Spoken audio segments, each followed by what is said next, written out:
Well, Shabbat Shalom. It is Friday. I didn't get the video made last night. I had to work yesterday, but I have today off and working on the property. And as you can probably tell, my face matches my shirt. It's a little reddish pink.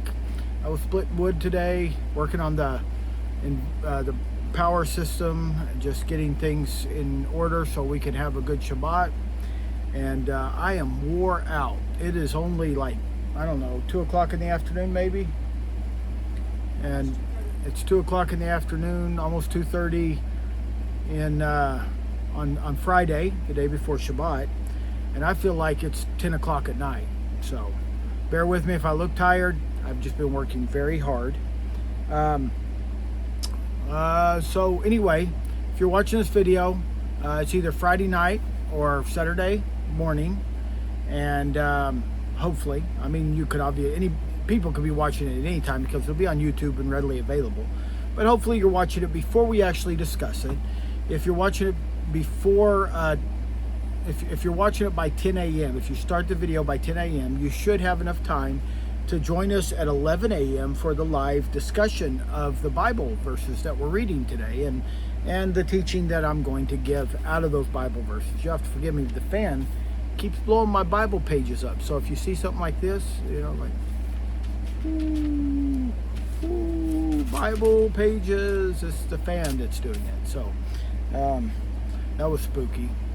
As you can tell, I'm tired. But anyway, if you're watching this and you start it by 10, you should be able to have time, 10 o'clock on Saturday morning, you should have time to join our live discussion of this self-same teaching that I'm giving out of 2 Corinthians chapter 7. We're going to start in verse 13 and read all the way down to the end of the chapter, which is only verse 16. So we've got to cover 4 verses. And so it probably won't be a very long Bible study because I don't want to start chapter 8 until the next week. So anyway, I would hope that you would join us for the 11 o'clock live Bible study so you can be part of the conversation. I don't get everything right, and other people have insight. Sometimes they agree with me, sometimes they disagree with me, and in any one of those situations, we try to have a conversation because I have things I can learn, and hopefully I have things I can teach, and you have things you can learn, and hopefully you have things you can teach. So, as I mentioned before, we're in 2 Corinthians chapter 7. We're going to start reading in verse 13. Before we do, I'm going to open up in a word of prayer. So, you'll forgive me if it doesn't seem like I'm looking at the camera. It's because I don't have my glasses on and I'm watching myself instead of the lens of the camera. So, because I can't see very good anyway. It's just the way it is. I'm old. Let's open up with a word of prayer. Most gracious Heavenly Father, I pray that you would bless the Bible study as we talk about the final verses in chapter 7 of 2 Corinthians. I pray that you would give us insight on what these verses are talking about, help us to understand the joy and the comfort and the blessing that the people in Corinth are to Paul and to the other people that Paul sends to them, like Titus. I pray that you would help us to understand why they're a comfort, why they're a joy, and help us to also desire to be a comfort and a joy to those that have things to teach us, and to our Heavenly Father, to you. All this I ask in the name of Yahushua Messiah. Amen. So we're in 2 Corinthians chapter 7, starting verse 13. It says, "Therefore we were comforted in your comfort, yea, and exceedingly the more joyed we for the joy of Titus, because his spirit was refreshed by you all. For if I have boasted anything of him, of you, or anything to him of you, I am not ashamed, but as we spake all things to you in truth, even so our boasting which I made before Titus is found a truth. And his inward affection is more abundant toward you, whilst he remembereth the obedience of you all, how with fear and trembling you received him. I rejoice therefore that I have confidence in you in all things." So what Paul is doing here is he is setting up the people in Corinth with a compliment sandwich. Oh, I just moved the camera. There, I moved it back. he's setting them up with a compliment sandwich. And this is something that people who have read these letters that Paul writes to Corinth, something that they have learned from those letters, is that how to manage people, how to talk to people that you have authority over, if only even a little authority.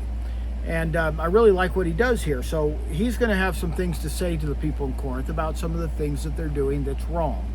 But up until now, up until the end of chapter 7, he has been almost complimentary of them. Not in a flattery kind of way that was insincere, but by choosing to look at everything that they've accomplished since his last letter and remark on both the good things and the bad things. And he does this by talking about the good things first, and then somewhere in the middle he flips that bad thing, and then he talks about some good things at the end. So it's a compliment sandwich. There's the stuff in the middle of the sandwich doesn't feel like a compliment, though. It feels more like a correction, and that's because it is. So this is the first, we're finishing up with the first layer of the compliment sandwich, where he's telling them how good they're doing. And he says in verse 13 that therefore we were comforted, we being Paul and the people that are in his ministry, in his entourage, whether it be Barnabas or in this case Titus or Timothy or whomever he's traveling with.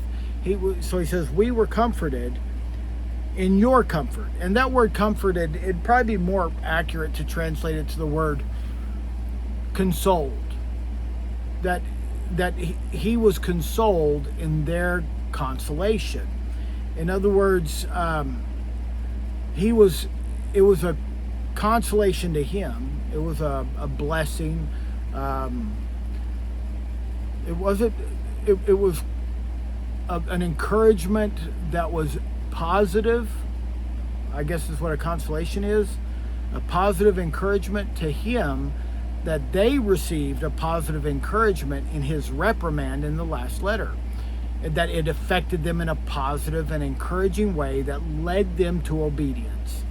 Because anytime that you give somebody instructions on how they can do things differently, you run the risk of them being ungrateful, defensive, angry, sad, and just have a very negative response in general.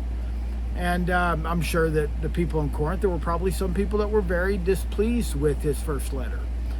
But for the most part, the people in Corinth were, instead of being negative, instead of receiving that in a negative way, they received it as a consolation. Like, hey, this is a prize. This is something that's good. It's not like, congratulations, you're doing great good. But it is instructions on how they can do things differently to be better and to do better and to walk more closely to the ways of the Father. And so instead of accepting that critique or criticism or whatever you want to call it as being some sort of reprimand or a character assassination, they received it as a way to improve themselves, which is how it was intended. And I'm sure that Paul's letters that he wrote, I'm sure not all of them are in Scripture, and I'm sure there were quite a few of them that he received very negative responses to, that instead of a positive response. So he's saying that he can see that they received his last letter in a way that was positive, a way that was that was an encouragement for them, an encouragement for Paul. And so you'll forgive me if I'm wiping my face. I just took a shower and my beard is wet, and every once in a while it feels like I got something crawling on me, but it's just moisture from my beard. So anyway, so he's like, I have received a consolation because you guys have consolation. I am comforted in your comfort. I am encouraged in a very positive way because you received the things I told you as encouragement in a positive direction. And he says, yea, and exceedingly the more joyed we for the joy of Titus. So he's saying we more joyed And it's hard to think of the word joy as a verb, but in Old English it was. We would use the word of rejoiced. That they rejoiced all the more because of their joy of Titus. Or because of, not their joy, the joy of Titus. Titus was very pleased with how things went when he was in Corinth. And he was staying, apparently he stayed for some time with the people, the believers there in Corinth. And it was an encouragement to him, but more than just an encouragement, it was a joy to him that to get there, probably after having heard about all the struggles they had and seeing that these people had moved forward so much and had grown so much compared to what he had been told. And if we listen, you kind of get that impression. And it says, because his spirit was refreshed by you. And, you know, this probably ought to lead to some sort of application of understanding that the way that we respond to instruction and correction, it can be a burden for us to be corrected or to receive instruction on how we ought to do things differently. That could be a burden to us, a burden that we can't carry, a burden that overwhelms us and weighs us down and makes us feel like quitting. Or it can be a consolation to us. And depending on how we react to that instruction, we either are made better and happier, or we're made worse and more irritated and frustrated. And if we can allow these instructions and corrections to go into us and make us into better people, then not only does it make our lives better, but apparently it affects the people around us who knew. And it affected Titus to such a point that it says that he was refreshed by the people in Corinth. And if you remember, the problems that Corinth had started with just the way they interacted with each other and anybody that met with them. And they would argue about, oh, I subscribe to the teachings of Paul, or I subscribe to the teachings of the Messiah, or I subscribe to the teachings of Peter. And excuse me, that was a good one. Anyway, there was so much strife that it was a burden for anybody to show up. But when Titus showed up, he didn't experience that. He experienced at least a certain level of peace, and it was probably contrary to what he thought he would be experiencing. He says in verse 14, Paul says, For if I have boasted anything of him or to him of you, I am not ashamed, but as we spake all things to you in truth, even so our boasting, which I made before Titus, is found in truth. And this is an interesting verse, because the impression that we are given is that Paul and Titus have talked amongst themselves about the people in Corinth. Some might even say that they gossiped about the people in Corinth because they were speaking candidly about the problems that Corinth had. I'm going to get a drink. This is just lemonade, in case you're wondering. I'm not drinking milk, although that'd be okay. This is lemonade, and I like to drink lemonade when it's hot, and it is. Just a small little drink out of a big jug.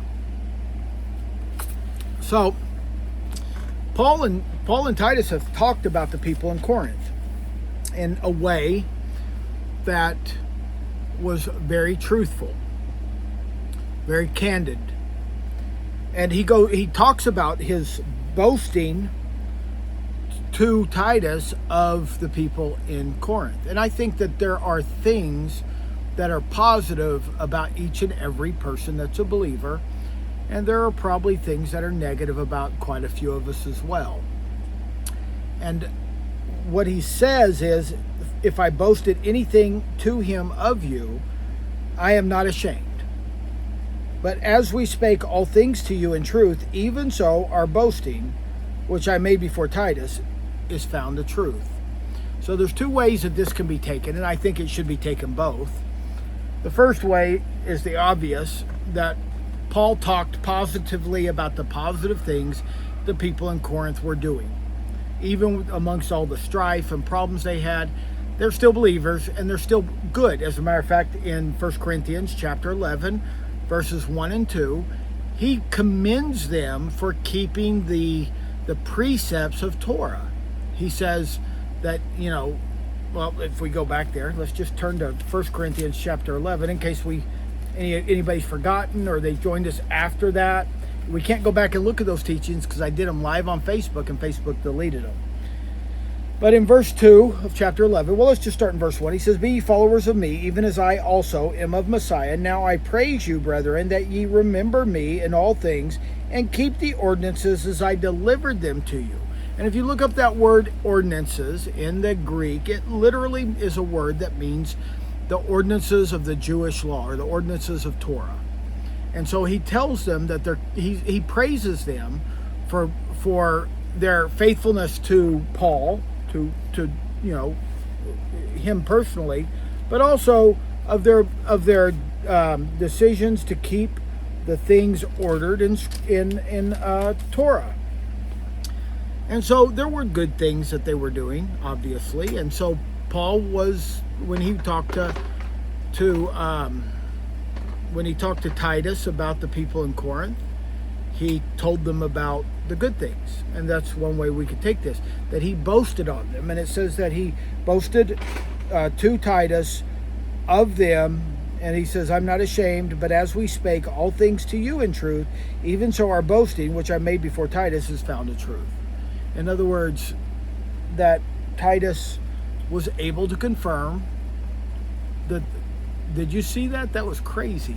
There was just a fly that crawled across the lens of the camera. There's a fly that decided that it really likes my phone.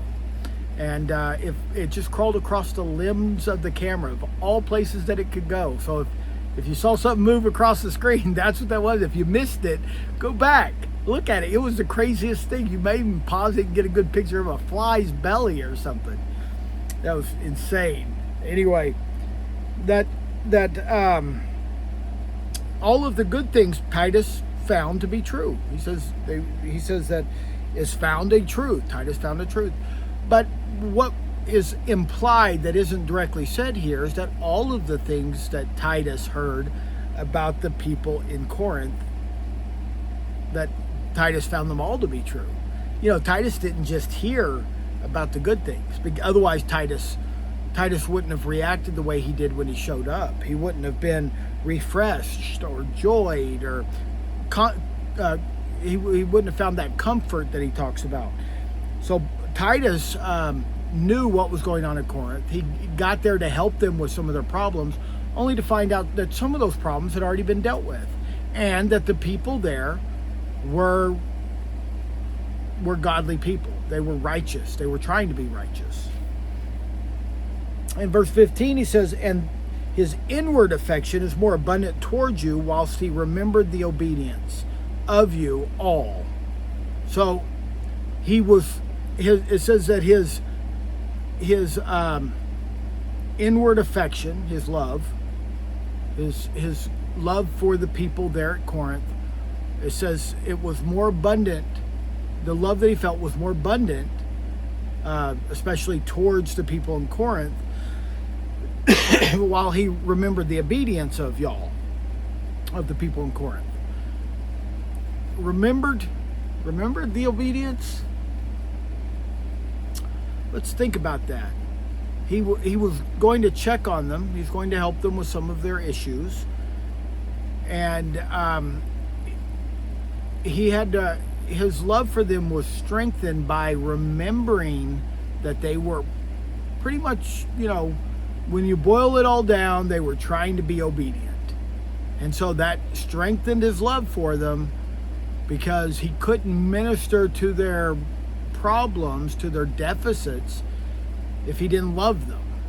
And so when he got there, he could clearly see there were problems. But by remembering their obedience, by remembering the obedience that Paul boasted about them to him about, or however you're supposed to say that in the English language. I guess I said it kind of backwards, but when Titus could remember what Paul had told them about them, the positive things, the things that he boasted about. And because he knew about those things, he could look for those things and allow that to strengthen his love for them so he can help them with the less than obedient things they were doing. He says, I rejoice, therefore, that I have confidence in you in all things. That sounds like such a tremendously good compliment. I have confidence in you in all things. Confidence, though, implies the expectations that have not yet been met, but will be met. That Paul is saying, I have confidence that all of the problems you haven't worked out yet, you're going to get them worked out. So Paul is, without saying it directly, he's kind of talking about the problems that they have. But he's making this sandwich. And so he's focusing more on the positive. And now he's transitioning to talk about the things that he has confidence in them fixing.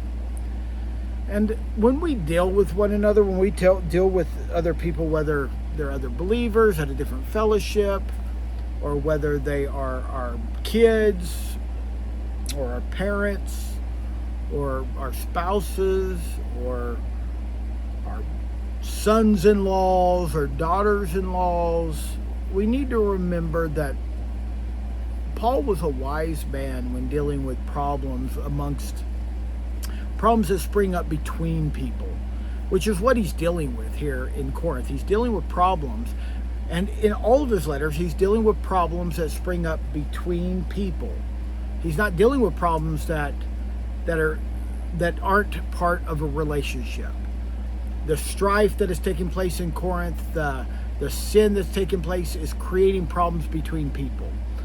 And he doesn't want a problem between himself and the people he's trying to help.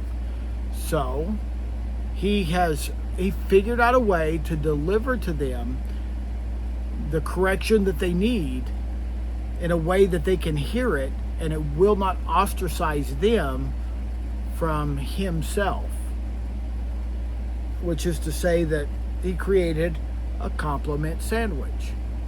And when we go and we just decide that we're going to be critical about somebody, that you're going to, look at your kids and tell them, I'm sorry, my eye itches, tell them that they need to behave a certain way. You're going to be critical of the way they're behaving, especially your adult kids. And you want them to hear you and you want them to adjust the way they're behaving, then you better make that correction palatable. And you can do that by recognizing all of the good things that they do, all of the things that you appreciate about them, so you can segue into the things that they need to work on. And then you can follow back up with love and appreciation again.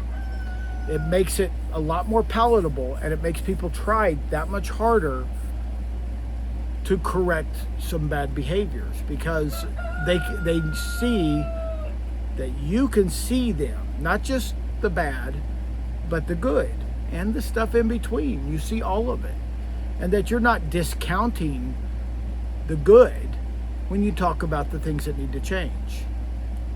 I think we could all learn a lesson from Paul there in the way that we interact with one another, interact with other people in the world around us, whether they're in our family or whether they're the guy standing in front of you at the grocery store.